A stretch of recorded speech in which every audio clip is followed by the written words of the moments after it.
جو لڑکا لڑکی لا الہ الا اللہ محمد رسول اللہ پڑھ کر فجر بھی نہ پڑھے، ظہر بھی نہ پڑھے، عصر بھی نہ پڑھے، مغرب بھی نہ پڑھے، پھر عشاء بھی نہ پڑھے، تو یہ کیسے ہو سکتا ہے کہ یہ ایک دوسرے کے لیے چاند اور تارے توڑ کر لائیں گے؟ یہ ایک بہت بڑا دھوکہ اور فراڈ کر رہے ہیں ایک دوسرے کے ساتھ۔ ایسا بالکل نہیں ہو سکتا۔ کیوں؟ کہ جس رب نے پیدا کیا ہے، جس رب نے خوبصورت شکل دی، جس رب نے کائنات میں نظام چلایا سارا انسان کے لیے، اس رب کا ہم حق ادا نہیں کر سکتے، تو یہ کیسے ہو سکتا ہے کہ اس کے بندوں کے لیے، اس کی مخلوق کے لیے ہم چاند اور تارے توڑ کر لائیں گے؟ تو یہ ایک دھوکہ ہے، یہ ایک فراڈ ہے۔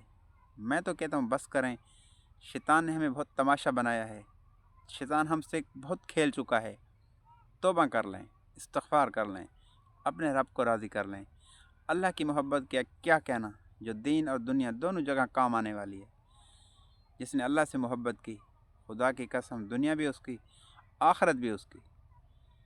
اللہ کون ہے؟ آج ہم نے اللہ کو نہیں پہچانا۔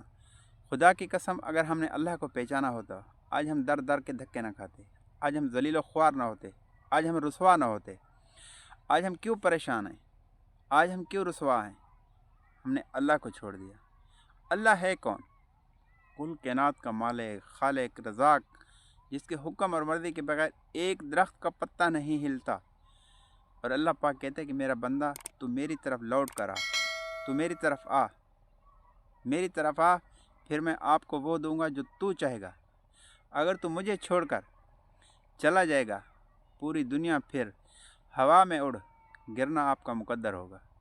تو اس لیے اللہ تعالی ہم سب کو نیک اور اچھے عمل کرنے کی توفیق عطا فرمائے۔ ویڈیو اچھی لگے شیئر کرنا، چینل کو سبسکرائب کرنا۔ اللہ آپ سب کا حامی و ناصر ہو۔ اللہ حافظ۔